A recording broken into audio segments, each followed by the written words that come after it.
Singer,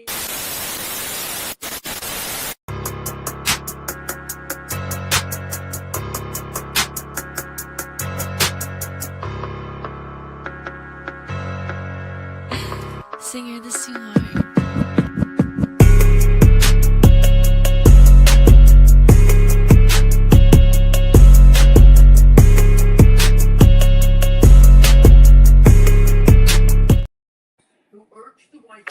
It's a great day, sports world. What's up to all the sports lovers, the haters, the addicts, and the fanatics out there? This is Larry Patterson for GT365. That's Game Time 365 Sports right here on the GTSN. That's the Game Time Sports Network. We here at episode 41, and we got a lot to get into.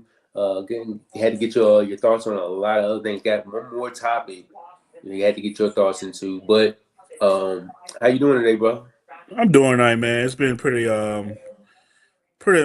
been a pretty rainy day, kind of mellow, calm. But other than that, man, I'm doing well, man. How about yourself?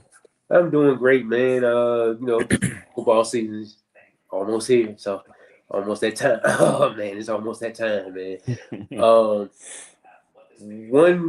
Let's get right into it. So I'm sure you've seen this graphic of why can't we have this too, due to the World Cup recently being here. Shout out to Spain and them, securing their second World Cup. But a lot of the stadiums switched to grass doing that. How come they can't do that for the NFL players? And I want to get your thoughts on that. But first, I want to say, like, I think the reason why, and this may not be a fact. I mean, who knows? But it's only about a certain amount of players, maybe 4, 5, 6 players that's getting like elite money, right? On a team, per team. Sometimes it's different. It may be different. Is it a case that they don't want too many players getting paid? Because if you're playing on natural grass, if they're wanting natural grass, it's like, hey, this is where we perform best. And you have your turf, which causes more season-ending injuries, career-ending injuries. Is this a case that the natural grass, that the owners are scared to get that natural grass in there because of the money that they would have to pay? But granted fact, like, they still would have to, they still have the choice if they want to pay these players or not. But do you think that has anything to do with that? Like, you don't want to pay too many players? I don't know. I want to say no, because whether you're on grass or turf, if you're good, they're going to pay you. For example, like Malik Neighbors, we all know what he was coming out of LSU. Had a good first season, tore his leg up the second season, and if we reading the tea leaves and looking down the road, when it comes to contract negotiations with Malik Neighbors, they're going to have a clause in there where, hey, we know you done tore your knee up at least one time or been injured. We might not give you what you're fully worth, but we're going to protect ourselves at the same time. So it could be a little bit of that. I want to tend to say no, but for me, I prefer everybody playing on grass fields. I think it's only maybe 4 stadiums that have grass. I know Vegas is one of them, of course. I don't know who the other 3 are off the top of my head.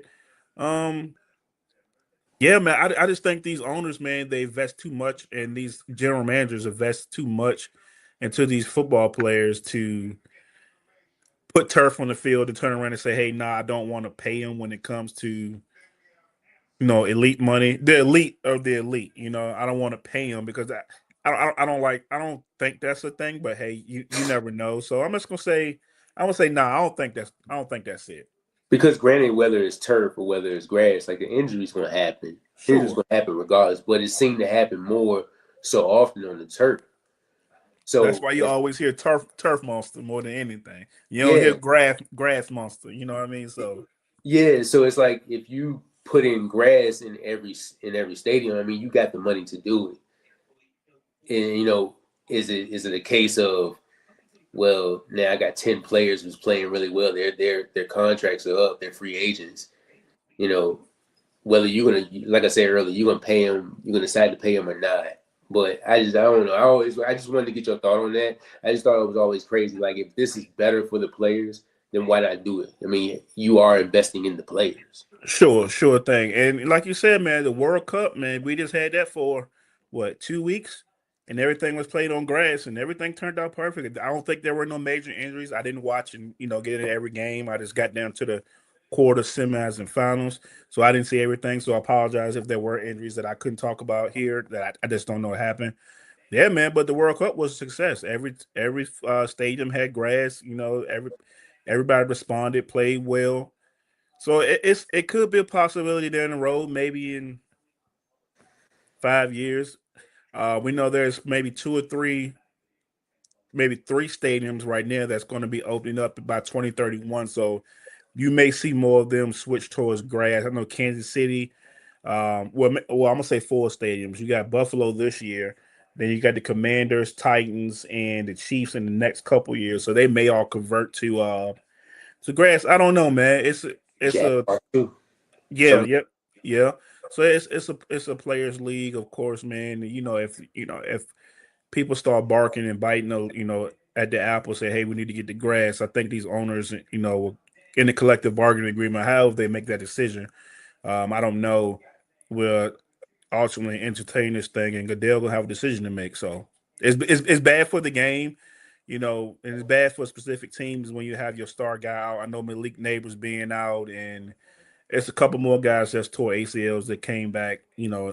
Patrick Mahomes, he's out. I mean, nobody's going to be Adrian Peterson to do what he did back 10, 12 years ago, miss a season, then dang near, come back super explosive times two than what he were before he got hurt. That was an anomaly in my opinion. Like I don't think you would ever see that again. That was just some freak show type stuff. But yeah, man, we'll definitely see it. And I'm excited and interested to see what the Goodell decides and the owners decide when that time comes, when they sit at the table at the owners meeting. did Peterson tear his ACL twice or just once? I think it was just once, and you couldn't even tell if he tore it twice. You would never know because that 2012 season when he won MVP, Man, that was some magical stuff. man. Um, Going to our news here, Taylor Moton, sending prayers up to Taylor Moton, offensive tackle, starting tackle for the Carolina Panthers. He's in the last year of his deal. He will miss the start of the regular season after being diagnosed last month with a blood clot in his lungs, according to the Associated Press. The Panthers announced Tuesday that Moton and cornerback J.C. Horn will be placed on reserve non-football injury list. The day before the start of the training camp, Horn is also sidelined with cutting his foot while running and requiring stitches. Um, and like we talked off camera, you know, this is what perfect time now that Monroe Freeland was drafted in the first round. So insert Monroe Freeland. Let's see what you can do in this preseason. Granted, if Moton comes back, and hopefully he's right, but if he comes back, he can maybe slide right in, or however that situation is will happen. But you got any thoughts about the situation? Yeah, man. Prayers up to Motown. You never want to see that for any player in the league that put his body through, rigorous, it's a contact sport. So rigorous training, rigorous whatever. You never want to see that. But for the Panthers, they got some tough decisions on their hand because Ike Kwanu, he missed some time with injuries last past couple years as well. So that's both of your tackle spots that's supposed to be protecting Bryce Young and a pivotal year for him. That if they're unhealthy, that's a tough spot. For Bryce Young, and then you bringing a rookie in. He wasn't he's an unpolished player coming out of Georgia. That's putting him throwing him in the fire super early if he had to. I think he's um, capable of stepping up to the challenge. It's just it just sucks that Icky and Moten have dealt with injuries, and we really hadn't seen their full potential as a tackle duo. Uh, with Bryce Young orchestrating this offense, so man, prayers up to them to Moton. We hope Icky can stay healthy this year, and then Monroe got to slide over to right to hold it down until Taylor Moton is ready to play again, I think he's more than capable of holding that spot down and getting some quality minutes until the starter comes back. Might be a scenario where Moton comes back and then Freeland will switch to the other side because, like as you said, Icky not the healthiest. So, but Yeah. thoughts and prayers out to him and hoping that he can, come out of that situation. Um, Devontae Wyatt, defensive tackle for the Green Bay Packers, signed to a 3-year, $57 million extension, $20 million signing bonus. How you feel about this move right here? Where he played only 10 games this Yeah. past season? Played 10 games. He had 4 sacks, which was lower than the 2 previous seasons. Was this a good move right here? Investment for the Green Bay Packers. I think it was a decent investment for the Packers 'cause outside of him in a defensive tackle spot. I don't really see any depth. I haven't seen that chart here lately in a while, but it's a big. It's you have to prove it now. You don't got the money. You waiting on Lucas Van Ness to come through. He was another first round pick a few years ago. We know Devontae Wyatt came out in 2022. He was a part of the Devontae Adams trade to the Las Vegas Raiders. So that's how I keep up with Devontae Wyatt because I want to see what got traded for Adams. Me being a Raiders fan, so you know another Georgia guy. We know with Georgia back in that 2021 to 2024, 25, what they had on that defensive line. All those boys can get after it. So hopefully he can put together a couple solid seasons for the Packers on defense to help the linebacker core. We know they lost Quay Walker in free agency. You still got what's my guy now? I'm drawing a blank on his name. Now he a dog. Number 56. I could picture his jersey number, but I don't think his name. Can't think of his name right now. Um, like, Uh, Linebacker, yeah. To uh, free him, anyway, to free him up and let him roam. I'll get his name in a minute here. But yeah, man, it's gonna be interesting to see what they do with how what Van Ness and Devontae Wyatt can do with his contract now. 3 years, 57, $20 million to get in the bank. That's every NFL player's dream. Now it's time to go put the pads, out there in the field and they produce like they're paying you to. Edgerrin Cooper. Edgerrin Cooper, that's his name. Yep, from Texas A&M. Jordan Brooks, another person that got paid 3-year, $51.3 million extension with $35 million guaranteed for the Dolphins. He's a part of that rebuilding process over there with Jeff Hafley, and the new Dolphins quarterback and the new Dolphins head coach. Brooks had 183 tackles last year combined. He had 99 solo. Um, he had a career high solo 109 when he was in Seattle. He played 4 years in Seattle. So you would think that, and this was a contract year for him too, but you would think that maybe Miami will get some kind of compensation or something like that for him. But he's gonna be one of those guys that go about the rebuilding process with him.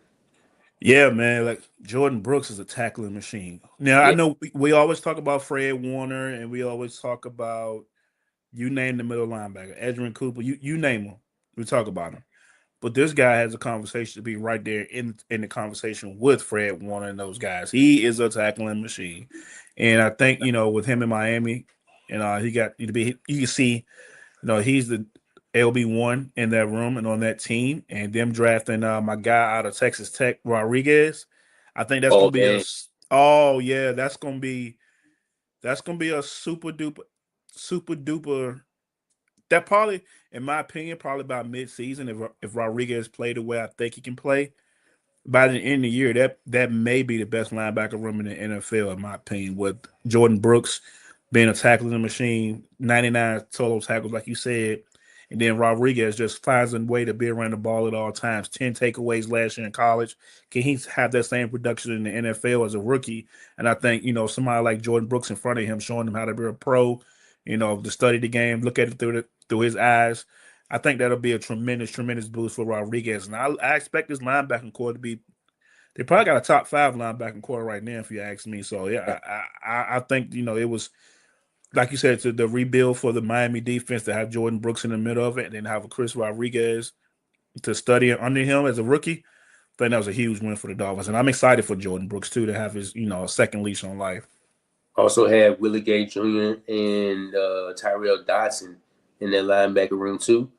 Kyle Lewis was also The fourth round pick from Pittsburgh, he in the room too. Yeah, so him moving from linebacker to safety wherever they want him, like this could be, like you said, a top unit, top linebacking unit going down the stretch in the season. We'll see. Um, you've been seeing all the quarterback controversy here lately with this list. Ooh. You had Josh Allen at 1, and this is according to a bunch of writers over at ESPN. And Josh Allen at 1, Patrick Mahomes at number 2, Matthew Stafford at number 3, Joe Burrow at 4, Lamar Jackson at 5, Dak Prescott at 6, Justin Herbert at 7, Drake May at 8, Jared Goff at 9, and Caleb Williams at 10. You agree with this list? Oh, well, what's your opinion on 1 and 2? Do you feel like Josh Allen should be at the top spot? As I stated, I'm a big Burrow guy, so I like Burrow at 1. But I have no problem with the list. The only one that I would remove right now, and I'm a big, I'm not a hater, but the Justin Herbert at whatever, I'm over it. You take out Justin Herbert and you put in whoever, I'm fine. You put in whoever, I'm cool. Can you put the list back up for me, producer, please? Yeah. I have no problem with Caleb being at 10. Drake, in my mind, you could swap Drake and Herbie out. I'm cool. I like Stafford at 3. Lamar at 5. Okay, I'm cool with that. Yeah, if you want to put Jalen Hurts in Herbert's spot, I'm cool with that. You want to put Jaden Daniels in Herbert's spot, I'm cool with that. That's probably a stretch, but I'm cool with that. Yeah, man. I just until Herbie shows me what he can do in the playoffs and not have 2 bad playoff games like he had against the Texans and Jaguars and back-to-back playoff appearances, I believe, then I'm gonna take him out my top 10. What do you think about the list? I feel like for Justin Herbert to be on this list, I feel like that just proves that he's not over being America's darling. And I think when he came in, the big frame, big body, he got the 6'5" rocket arm. Everybody was. He can move a little bit. Don't forget Tyrod Taylor was the starting quarterback there, and then all of a sudden he had a punctured lung. And then that's when Herbert came in, that's when he started to wow. And I think ever since college, when he was at Oregon, I think just like the media, the national media of America, like they just want this guy to be very good.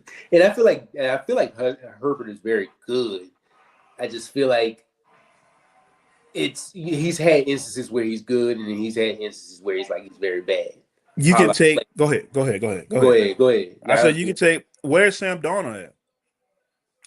We seen what he did in Minnesota in 2024, and then he bring Seattle Super Bowl in 2025. Why is he not on this list? Give that man some respect. Y'all wrote him off in Minnesota. Y'all said he went from seeing ghosts in New York to a Super Bowl champion and with the Seahawks. So I would take Sam Darnold. Where's Brock Purdy at? Where is Brock Purdy? Let us know in the chat, guys. What do you think? Did the ESPN get this right with the top 10 quarterbacks list rankings here? You're right. Where is Sam Darnold? Jalen Hurts. Jalen Hurts. Jalen Hurts is probably he's probably one of the more disrespected quarterbacks on a year-to-year basis. I would say so. And then, for you not to even have Darnold, like where's Darnold? Is he 11? Is he 12?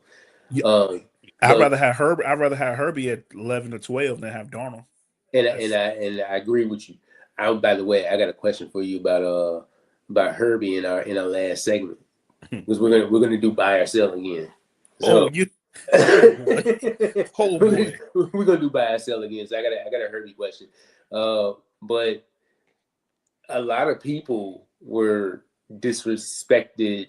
Well, Patrick Mahomes was disrespected. It felt like he was disrespected off this list due to the accolades. And I think the moral of this list is from year to year basis, and instead of like the whole body of work. Now, if you want to go whole body of work, then of course you go Pat Mahomes.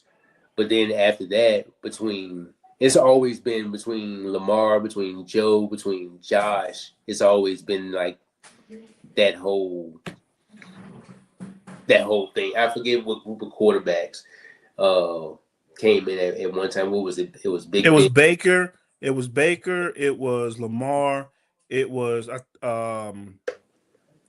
I think Allen Darnold. came. I Darnold was think in that draft class. yeah, Donald was this 2018. 2018. I want to say it was a bunch of them. It was like 5 of them. Yeah. And I think Darnold the only one that got the Super Bowl out of that group right now.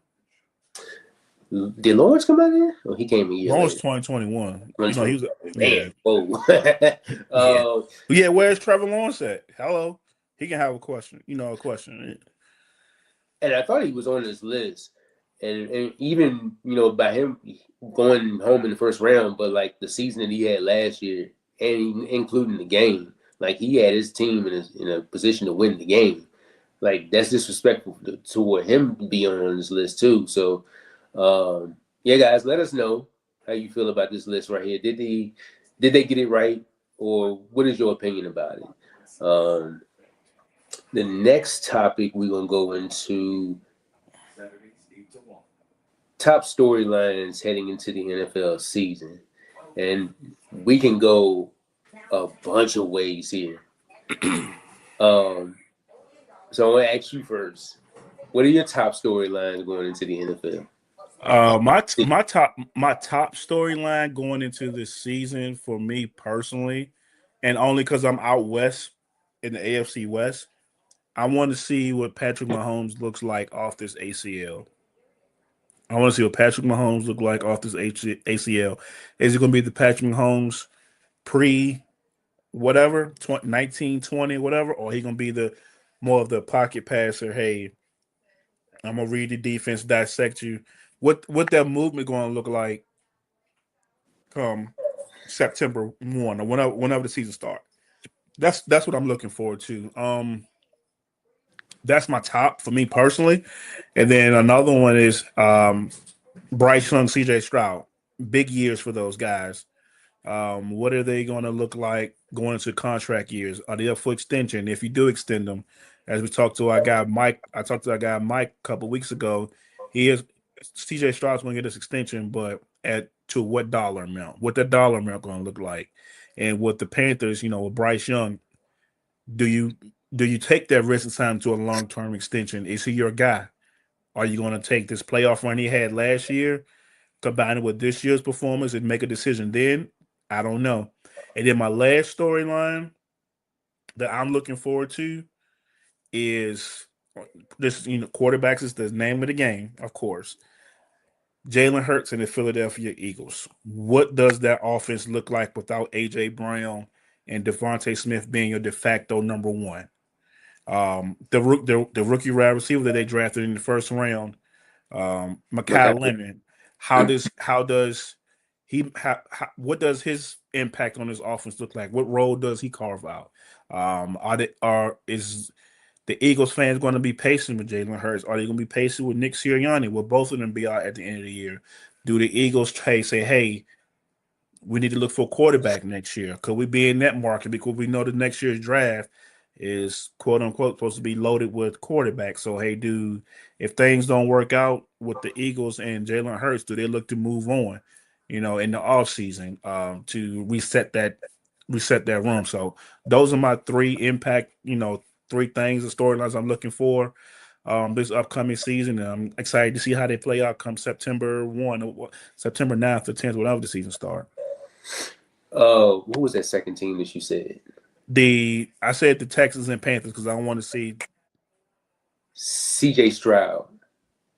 If CJ Stroud does not perform to the level that he should, does he still get that extension?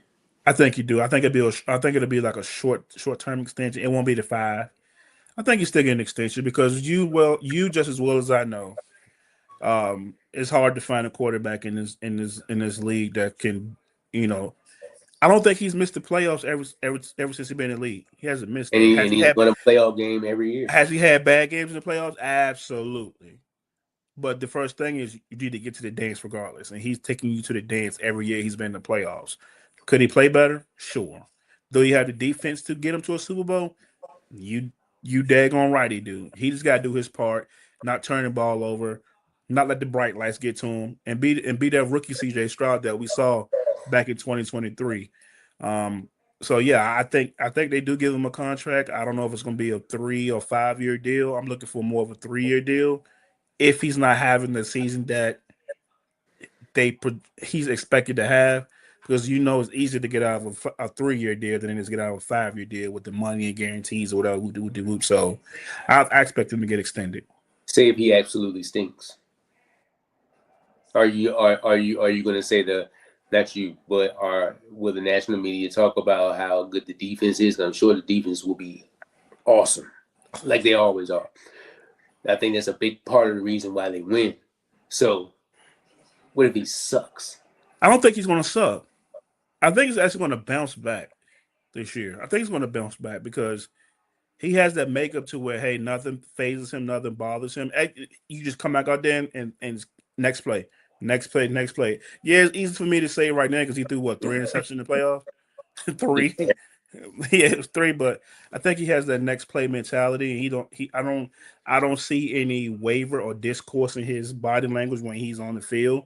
He's always even keel. So I think he have a bounce back year. And, not him having Nico Collins last year, not having Tank Dell with the injury, getting Jalen Noel and the receivers from Iowa State to get them involved a little more in the passing game, and then you get David Montgomery to come over from Detroit.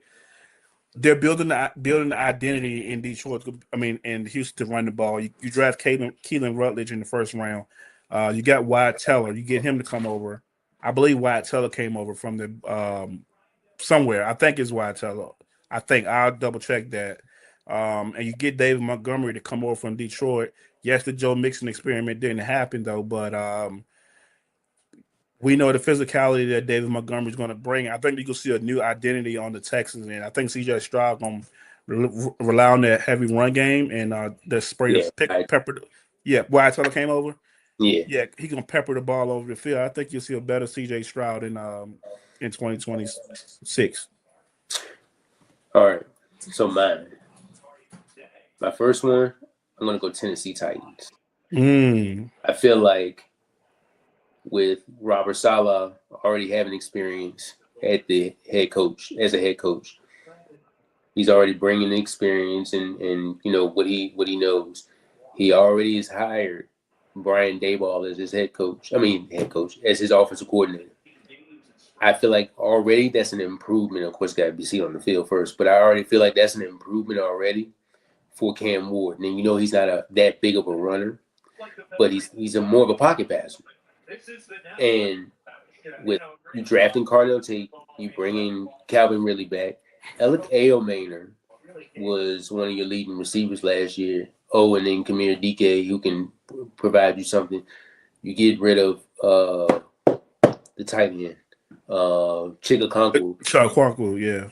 But you relying on now Gunnar Helm, who's going into his second year. Had a pretty outstanding showing in his rookie season. I feel like with all that, and the offensive line is obviously a big question. But then on the defensive side of the ball, when you bring in guys like John Franklin Myers, to help out on the defensive line, Jermaine Johnson is over there to help out on the edge. Already Jeffrey Simmons, who got paid this offseason. So Salah's got some toys to play over there as well as he focuses on the defensive side of the ball, where you got Daboll just focusing on the offense. So I feel like that's going to be one of the top offensive units. Yeah, it's late. It's middle of July. but I just got a strange feeling about it. Plus, with Cam Ward coming off that motivation last year, like he don't want to play. Like I wish I had the sound bite. I actually made the sound bite where he said it was ass. So so I'm sure he doesn't want to play ass, and you want a quarterback with that kind of attitude going in. My second, the Bengals. Now, the thing that's been holding them back for the last few years is their defense. They done made significant moves. Dexter Lawrence, other guys as well as that I'm blanking on right now. But let's see if that can help out Joe Burrow, where the defensive side is not allowing so many points. And now you got Joe Burrow already over there putting up points, putting up what 30 something a game. I want to see if, because I feel like this could be the last year for him, all depending on how the last year for him in Cincinnati, all depending on how it goes. What do you think about that? I say it'll be last year for Zach Taylor as the head Before coach. Joe Burrow. Before Joe Burrow. What if Joe Burrow? What if you request a trade? He could. You'll get a haul. But who knows if the Bengals will be willing to give him up like that? Yeah, they're not. Yeah, they know. It's too hard to trade a franchise quarterback. It's hard to do that. It's hard. It's because you got to sell something to your fan base too. Oh, we giving up on Joe Burrow. We're gonna trade him to the Jets. Here come these rookies coming in next year. That fan base is gonna riot. Oh man, it's gonna be bad. So I say Zach Taylor go before Joe Burrow. But here's the thing though. I think Joe Burrow might need to have a say in who the next head coach is if he decides to stay. If you want to keep him happy, you got to at least let him entertain or bring him in and say, hey, this is who we're thinking about. And say, all right, we can roll with this person if we hire him. That's what I think. The next storyline is the Atlanta Falcons. Now, that defense improved a little bit last year. You're still bringing, Brandon Dorlus and Javon Walker, Jalen Walker, and my man James Pierce. James Pierce, off to a tremendous start. Now Kevin Stefanski, who's a good offensive play caller, who's a good offensive coach, is coming over, and you even mentioned this yourself about how good he is and how you can see Tua floating in this offense. Now he's got two lefties that he can play with Tua, and then when Michael Penix gets back, and then you got Bijan, and then you got Kyle Pitts over there, and then you got Drake May over there, Zachariah Branch is over here too. So I mean, it's a lot of weapons over there. And Atlanta has had what we talked about the other day, a 8-year playoff drought. That city needs some spark, and with Tua going into a different environment. Let's see what that does for him. Because he was a 6th overall pick, right? Yeah, right behind Herbie. Yeah. So, I mean, your career is still fairly young. Even though you've been in, you had second contracts, but your career is still fairly young. And I still feel like, with the weapons around them, they can make something happen.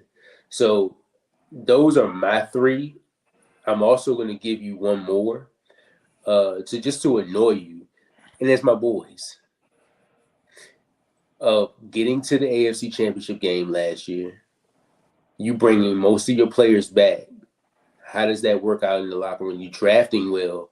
You're only picking up one free agent, really. You trading for the other. And you got Adam Trautman as your tight end.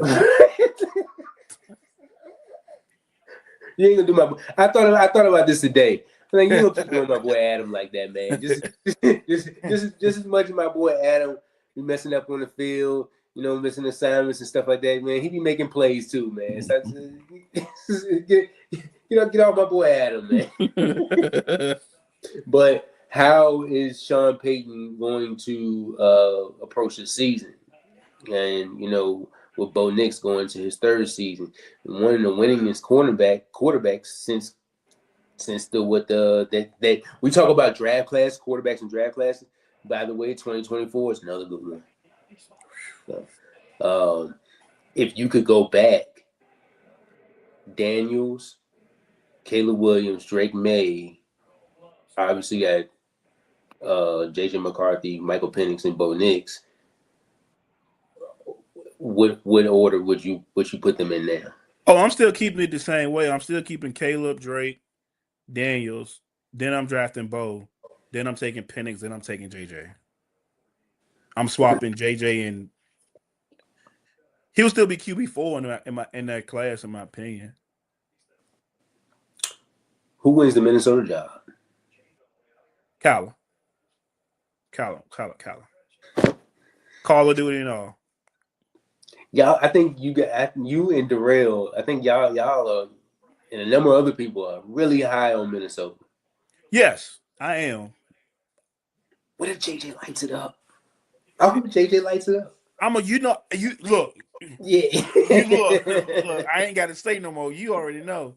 But I just think Kyler wins the job, man. I think he gives the offense a better chance to put more points on the board. You know, he's former number 1 overall pick, multi-talented guy, multi-sport talented guy. He had taken the Cardinals to the playoff, but we've seen his highs are higher than JJ McCarthy's, and I think his potential, and with the reset with the number 1 with Justin Jefferson and the weapons that they have, Addison, Hockenson, that good line. I think he got a little more than he had in Arizona. Trey McBride and Maserati Marv, they ain't nothing to sneeze at as well, but Jefferson and Addison, that's another tick. And I'm going to give you one more too. And then before we move on, another storyline, and all these storylines around quarterbacks. Your guy, Danny Dimes, how does he come back from this Achilles tear? They give him a two-year, $88 million contract. Does he play like pre-tear Daniel Jones, or do he be like after the New York Giants Daniel Jones? And if he looks like the New York Giants Daniel Jones and not the Achilles tear, the Colts gonna have some questions to answer in the offseason, but they don't have the first round picks to attack the quarterback in the draft in the first round because they traded Sauce Gardner. They gave up, they got Sauce Gardner with those picks. How do they attack that? What do they do? You got Anthony Richardson on the roster. He's probably gonna be out of there. If not your backup, what do you do with him, or do you bring him back? But if Daniel Jones doesn't get back to the Daniel Jones before the Achilles tear, the Colts are going to have some serious questions they need to ask and answer come next offseason, because if this don't work out, Chris Ballard's going to be gone. Joe, was it Steichen? Steichen's going to be gone. Shane Steichen's going to be gone. You got a Jonathan Taylor that's an all-pro. He's looking for a new deal right now. You release Kenny Moore. He's looking for a team right now. Who's going to be wide receiver? Who's wide receiver 2? You traded Michael Pittman to the Steelers. You traded your second round rookie and AD Mitchell to the Jets. Last year. So what does this room look like? You got DeForest Buckner getting older. So Daniel Jones is going to be under the microscope for me as well this year to see what they can do at quarterback. Do they have their long-term answer at quarterback on the roster already? I don't know. I'm gonna say no. But if it is a no, what do they do in the next year or two? That's why they gave him a 2-year deal. They didn't go 3 or 5 or 4. They gave him a 2 because they have some concerns and questions that they need to answer themselves. So it's gonna be interesting for me. That 2 really probably a 1, right? It's probably, yeah. If we was to go in and break it down, it's probably a 1+. Cleveland, the quarterback position, that battle is going to be, I ain't going to say box office, but it's going to be must see. Because if Deshaun can be just a shell of what he was, and he can get over these injuries and whatever made him play the way that he was playing and not the way that he was playing when he was in Houston, Um, it's going to be something to see. And Ken Shador, it was it was an up and down season, but can he take that next leap? Yep. And I'm gonna before we move on, I'm gonna say one more thing about the Cleveland Browns. If Stefanski want Gabriel, he can get him right now. You drafted him. He's left-handed, just like Tua and Penix. You don't have to change the progression of your reads as an offense. You can go say, "Hey, give me a late round pick for Gabriel. You may have something there." Just a thought. I'm just saying. Just a thought. So We're going to move into our last segment of the show. Buy or sell. oh Lord. And this time I asked you 10 topics last week. We'll give you 10 more this week. Titans to have a potent offense this year. Are you going to buy or sell? And we just talked about it. I'm selling it. I'm selling it. I believe in Cam Ward. I believe in Carnell Tate. I don't know what I'm gonna get from Ridley because he's coming off an injury. You don't have Chick or Clunko anymore. You waiting on second year wide receivers like Eric Alemaner and Gunnar Helm to take the next step forward. And I don't really believe in your running back room. I don't believe in Tajay Spears or what's my boy name from Dallas? Tony Pollard? Tony Pollard. The running back room is kind of Hey, ho. You got to put some respect on Tony Pollard's name. That is a 4 straight years of rushing for 1,000 yards. I know 1,000 yards ain't looking like 1,000. Okay, all right, okay. So how many Titans? What pick the Titans have this year? Pick 4, right? Yeah, they had pick 4. Okay. Anyway, like I'm saying, I don't believe in the running back room. That running back room is a little scary. So I'm gonna sell. The Titans have a potent offense. It looked good on paper. I believe in Dayball, but I don't think it's going to get there, Jess. I think they're still missing a few more upgrades at a couple positions to, especially along in the running back room. If you had told me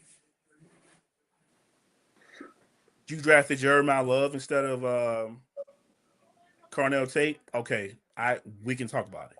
And he went to pick before them though.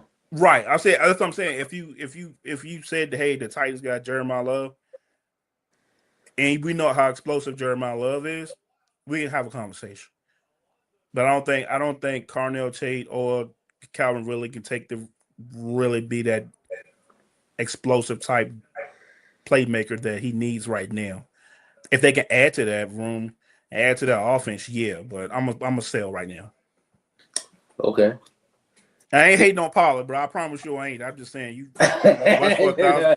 That's like Genty. That's like Genty last year, the rookie rushing for a little under 1,000 yards. We got number 1 overall pick. So how potent is it? Yeah. Baker Mayfield in a contract year. Are you buying or selling him? Getting his next contract with Tampa Bay. Yes, I'm buying that. Jay, I'm gonna be with you on this one, bro. I know you talked about it on your show. Baker, dog, he got heart, but I think that I'm buying him getting a contract with the Buccaneers. But who's the head coach gonna be? Is do Todd Bowles make it this year? Do the incoming GM or Jason Light or the head coach want to keep Baker? I think so. So I buy Baker getting a bigger contract this year or extending the contract. Sorry, so you think Todd Bowles can stay there?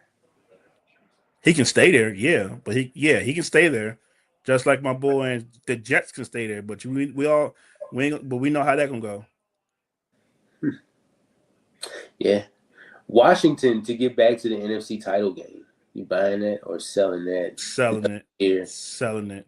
NFC East too deep. Outside of Terry McLaurin, who do you have at wide receiver? Who's your tight end? Who's your running back? Trey Amos is your corner. Lattimore out there. You got Mikey Sanders there. I'm selling. Got a couple of receivers out there that's still out there on the market that they can get with Stephon Diggs. The Brandon Ayuk situation is probably out the window. That's dead. Yeah, that's dead right now. You still got Debo out there. Yeah, but they would have brought him back. He coming on Yeah. injury. Yeah, but I'm selling though. I'm selling this. I just think it's going to be Jaden come back off an injury, take him a year to get back to not a year, but I'm just selling. I'm a seller. Devon A-Chain signed a new contract this offseason, a new extension. He had 238 carries, 1350 on the yards, 8 touchdowns rushing. He had 85 targets, 67 receptions, and 488 yards. As they go through a rebuild process, are you buying or selling Devon A-Chain to have more production or less than the numbers that I just listed? I'm gonna say less because he's probably the only piece on offense that they do have that can be explosive right now. They don't have. I don't know if Jonnu Smith is there or not. He's gone. He Yeah, not even on a team. yeah. So then you got a rookie guard and Kalen Proctor that's coming in. You got a rookie wide receiver Chris Braille that's starting out on the pup list. The offensive line is decent. Um, I think teams are going to focus on A-Chain on a weekly basis. I think it's going to be less than what he had last year, so I'm gonna sell that. Kevin O'Connell and the development of his quarterbacks. Oh, somebody trading too. Oh, I'm buying that. I'm buying. If you was to tell, if somebody was, if the Bengals was like, hey, I'll give you a first round pick for Kevin O'Connell, they'll do it. If they say, hey, give me a first round pick, imagine Kevin O'Connell with Joe Burrow.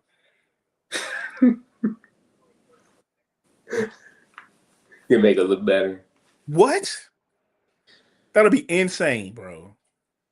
Don't get me wrong. I like Zach Taylor as well. Don't get me wrong, but Kevin O'Connell with Joe Burrow. Watch what Kevin O'Connell do with Kyler Murray this year. I'm high on the Vikings. You got me. I'm high. I ain't saying they win the Super Bowl, but I'm high. That division is going to be a lot tougher than people think it is. Watch. Denzel Boston leading the Browns in receiving yards. You buying that or selling that? I'm selling. I actually like Harold Fanning, the tight end. I actually like Harold Fanning leading them receiving yards.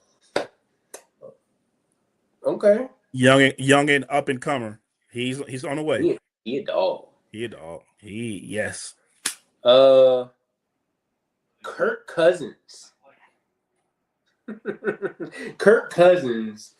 And I'm not going to say because the Raiders are the Raiders, but that is crazy. With an experienced quarterback, who knows what can happen.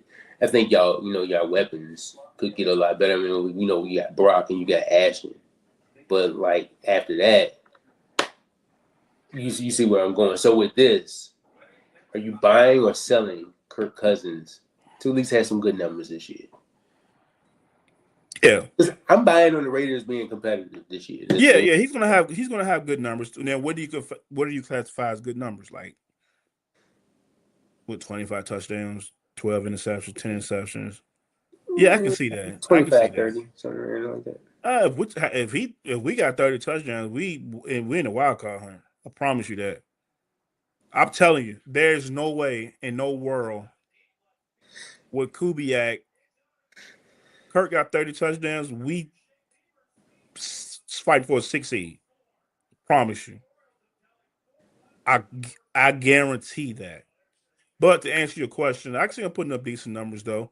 To back to what you said about the weapons outside of JT and Brock, keep an eye on Jalen Naylor.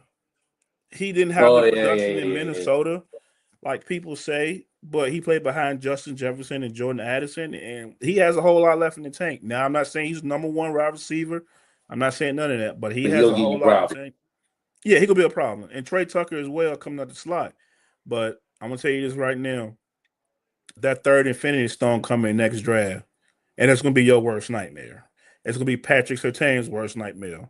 Because I'm reading the tea leaves right now. He coming to Vegas, I promise you.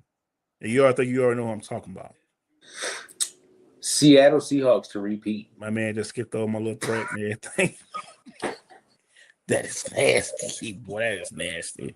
That is nasty.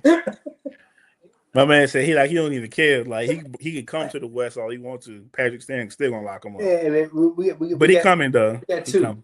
We got You two. got to. You We got good. to.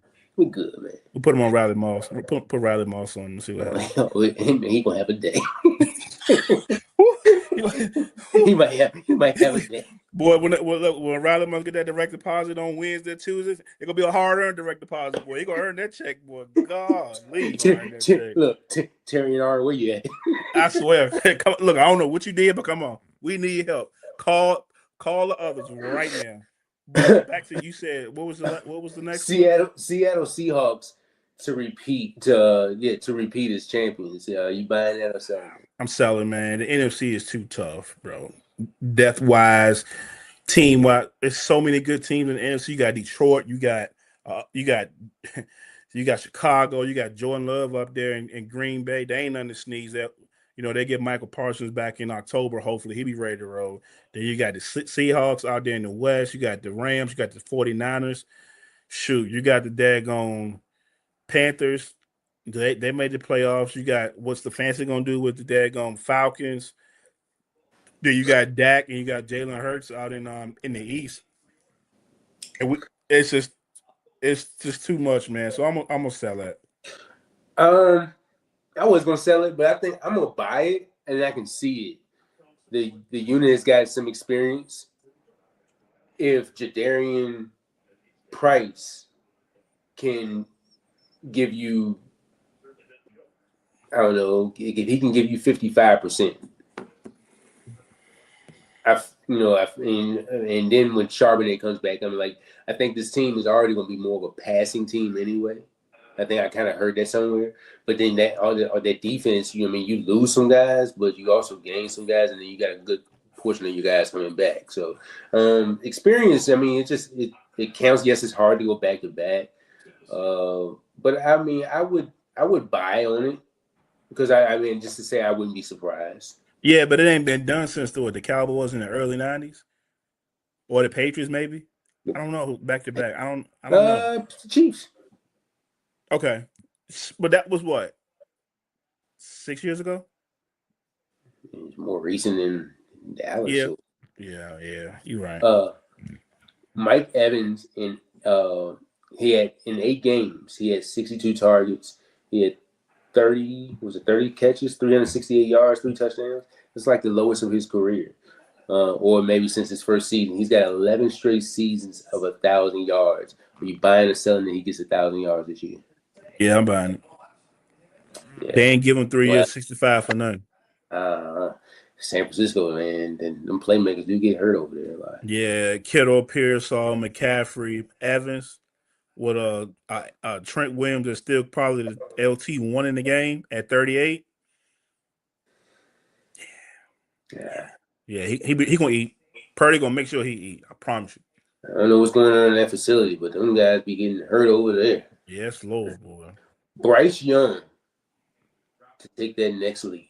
He's already in the wild card round. It's Bryce Young, and what will be probably with his last. This is his 4th year going in. No, is this his 4th year or 5th year? I think it's his 5th year, right? In his 5th year. He came on 23, so 23, 24, 25. So it's before. 4th year.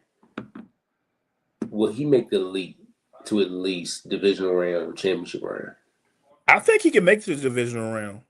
I really do. I really do like this Panthers team a whole lot, man. With Jordan Phillips coming over, Derek Brown, you got Lee Hunter in the 2nd round out of Texas Tech. You got the offensive line with if they stay healthy. You got Tetherroll, you got Coker, you got Xavier Legette, you got your boy Bradwell from Tennessee, you got Chuba. I like this team a lot, man. You got Trimble. Hopefully Brooks will be healthy this year. Yeah, Brooks will be healthy. You got the tight end out of Texas. I can't think of his name right now. Sanders. Jatavian Sanders.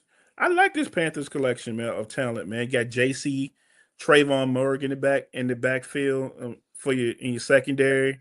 You got Devin Lloyd that came over from Jacksonville as a middle linebacker. Jalen Phillips. You got Dan Morgan as a GM, as a former middle linebacker in the league, so he know how to build a defense and know what it takes to win. I think he went to the Super Bowl with the Panthers. I want to say, I could be wrong. He might have been on that Thomas Davis team. I could be wrong. He might not have. I'm not sure, but he don't work his way up from the bottom. He don't pay his dues. So I do like this Panthers team. So will they make it? I'm gonna go on a limb and say yes, they make it to outside the wild card. They make it to a divisional round because the NFC South is not a tough division to win. You know, like I said, they always beat up each other, and all you got to do look. They were what a play or two away from taking the Rams out last year. So if they can just build off that, and then I like Canales. I like his temperament, his message that he sent to his football team. So yeah, I'm gonna buy the Panthers this year. Hey, playing in the NFC South, if you can sweep that and squeeze you out a couple wins during the season, could get you number 1, number 2 seed. I don't know about all that now. I don't know. The Rams and 49ers and Bears, and they even got something to say about that. Like the Eagles ain't got out here, and the Cowboys ain't out here. I don't know about the number 1 seed. Matter of fact, let me go put some money on that on FanDuel right now. if they number 1 seed, I'm sitting at the whole playoffs and work. I'm gonna watch. Go back after the Super Bowl. It's not like they weren't competitive in those games, though. For sure, they were, and that's all you want to ask for is see competitive spirit out of a young football team. So, that is it for buy or sell. Don't forget, everybody, let us know in the comments what you think about the top storylines. Give us your top storylines. Who's your top 10 quarterbacks in this league? We got this coming up too. We got 32 and 32 coming up. So you guys let us know what you think. Amon, you got anything else before we get up out of here? No, man. I'm just congratulations to Spain winning the World Cup. That was I'm not a big soccer guy, but I ended up watching a couple games from the World Cup, and it was very exciting. Yeah, man. Camps. I think everybody being camped by tomorrow. I think the Raiders report tomorrow. The rookies do. Yeah, 2 teams go today. Yeah, I think So everybody's in the camp now. Let's get ready to get real. We got Hall of Fame game August 6th. I want to say August 6th. Yeah. So then preseason will be around that next week. So it's bro, we 2 weeks away from our first game. Get to see some of these guys. Get to see some of these rookies. It's here. It's here. So 32 and 32 will be coming. Like I said a couple of shows ago, we're gonna lock in. And we're gonna knock that out for you. So if your team is, I don't know where we're gonna start, but you'll know ahead of time via Facebook or whatever. Hey, we're gonna talk about X, Y, and Z today. So if your team is up on the docket for today, please join in. Let us know. Give us some feedback, and we may have some questions for you guys in the chat, and we'll let you guys answer as well. So yeah, I'm excited, man. Everybody, thank you for tuning in. It's been a pleasure. We'll be back for episode 42. Have a good night. Good night, everybody.